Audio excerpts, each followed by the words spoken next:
कितने लोग कहते हैं अब अगले जन्म में नामदान लेंगे, इस जन्म में तो बहुत माया जाल है, अब नहीं ले पाएंगे, अब अगले जन्म में लेंगे। कोई आदमी ऐसा मिला आपको जो कहता हो अगले जन्म में शादी करेंगे, इस जन्म में नहीं करेंगे? कोई नहीं। शादी के लिए लोग लेट फेट भी कर लेंगे, लेकिन नामदान लेना है तो कहते हैं बहुत माया जाल में फंस गए, अब अगले जन्म में नामदान लेंगे। आत्मा के कल्याण के कार्य को अगले जन्म पर टाल रहे हैं,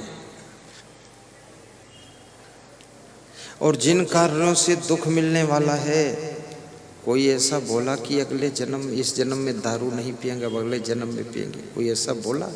कोई नहीं। कौन बोलेगा? बड़ी विचित्र बात।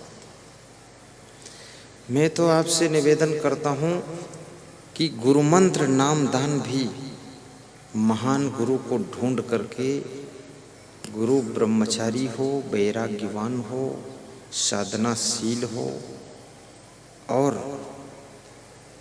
त्यागी हो, तपस्वी हो, उसको गुरु बनाना चाहिए और उससे मंत्र भी सुनना चाहिए और माला पहनना चाहिए और उस माला को सदैव धारण रखो। संसार में सुख पाना है तो भक्ति के मार्ग पर चलकर ही सुख मिल सकता है। भक्ति स्वतंत्र सकल सुख खानी, बिनु सतसंग न पावहि प्राणी।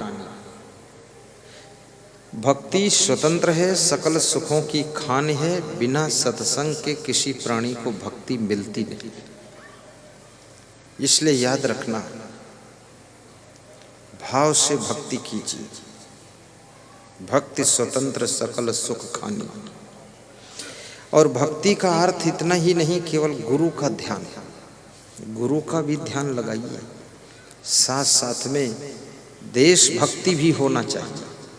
देश के प्रति प्रेम, देश की सेवा, देश के लिए समर्पण और गौ भक्ति, गौ माता की भी सेवा और मातृभक्ति और पितृभक्ति, माता पिता की भी भक्ति करने की जरूरत है।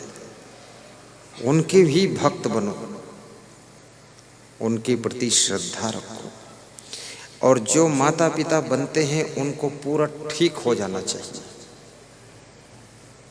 माता पिता बनने से पहले अपना सुधार कर लीजिए, क्योंकि जिस ईंट का सांचा टेढ़ा है तो ईंट का ढांचा भी टेढ़ा हो जाएगा। माता पिता में ही अगर गलतियां हैं तो उनसे पैदा हुआ बच्चा भी गड़बड़ हो सकता है।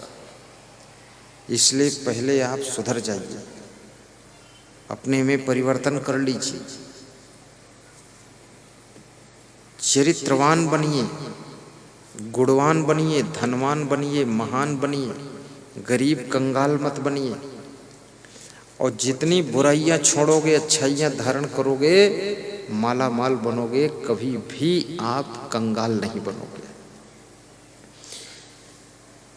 महात्मा विदुर कहते हैं कि जिनको धनवान बनना है उनको 6 चीजों पर ध्यान देना चाहिए, जो धनवान बनना चाहते हैं। नंबर 1, अति नींद ना ले वो लोग। अति निद्रा तंद्रा भयम क्रोधम आलस्यम दीर्घ सूत्रता। सोने के घंटे सीमित करें, गहरी नींद सोएं, समय पर जाग जाएं, जागने के बाद सही ढंग से डिसीजन लेकर काम करें। अति निद्रा तंद्रा, काम करते समय ऊँघे ना, झपकी ना लें। तीसरी बात, भयम, भयभीत न रहें, डरपोक न रहें, हिम्मत से काम करें। क्रोधम, क्रोधी स्वभाव न बनाएं, समता से रहें, नम्रता से रहें, सहनशीलता रखें। आलस्यम, बिल्कुल आलस्य न करें, थोड़ी सी लापरवाही न बरतें, आप धनवान बनेंगे। हर समय जागरूक रहें। दीर्घ सूत्रता, और छठी चीज दीर्घ सूत्री मत बने। दीर्घ सूत्री मतलब 10 मिनट में होने वाले कार्य को 1 घंटे तक ना करें, 10 मिनट में होने वाले कार्य को 7 मिनट में निपटाएं, 1 घंटे में होने वाले कार्य को 45 मिनट में निपटा दें। समय को बचाएं और बचे हुए समय में कुछ नया करें, बड़ा करें, अच्छा करें, आप धनवान बनेंगे। शराब ना पिए, मद्यपान ना करें। शराब में कलयुग का वास है। लालच मत करें, सोना में कलयुग का वास है। सोना चांदी के लिए लड़ाई झगड़ा न करें। आपके कानों की शोभा कुंडल से नहीं, बल्कि अच्छी बातें सुनने से कानों की शोभा होती है। हाथों की शोभा कंगन पहनने से नहीं, बल्कि सत्कर्म करने से, दान करने से होती है। पैरों की शोभा पायल पहनने से नहीं, बल्कि पैर जब सत्संग व मंदिर में चलकर जाते तब पैरों की शोभा होती है।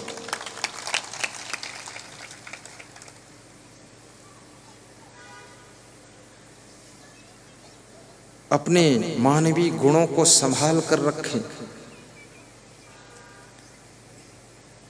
लोगों के साथ परोपकार भी करें, केवल स्वार्थ के लिए ही कार्य न करें। दूसरों का भी ध्यान दें। अपनी कमाई में से 10% परोपकार के लिए दान करें। मंदिर निर्माण में दान दें, सत्संग प्रवचन में दान दें। अभी मैं देख रहा था, इसमें बहुत महिलाएं दान कर रही थी।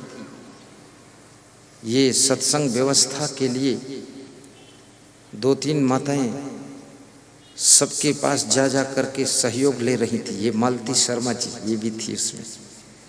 और ऐसा सहयोग कम से कम 50% महिलाओं ने दिया भी है उनको सहयोग, जिससे जो बन पड़ा। सहयोग भी दीजिए, क्योंकि आपके सहयोग से ही ये प्रोग्राम हो रहा है। नहीं तो हर वर्ष कौन बुला पाएगा, इतना लाख रुपये कौन खर्च कर पाएगा। इसलिए सहयोग देना चाहिए। तुम्हारे 50 रुपये के सहयोग में गुरुदेव 3 दिन प्रवचन सुनाएंगे। तुम्हारे बैठने के लिए पंडाल लगेगा, माइक लगेगा सुनने के लिए, और बिछावन बिछेगा तुम्हारे सेटिंग से बैठने के लिए। तो अपने स्थान अपनी सेवा के लिए ही देना है। इसमें कंजूस नहीं बनना चाहिए, देना चाहिए। और इससे तुमको जीने की कला मिलेगी। घर का कलह कलेश खत्म होगा, घर में शांति आएगी, गम खाने की शक्ति पैदा होगी। और सत्संग में जो 2-3 घंटे बैठ करके सुनता है, उसका इतना पुण्य इकट्ठा हो जाता है कि उसके घर ही में तीर्थ स्नान का फल उसको मिल जाता है। मुद मंगलमय संत समाजो, जो जग जंगम तीर्थ राजो। ये संतों का समाज मुद मंगलकारी है।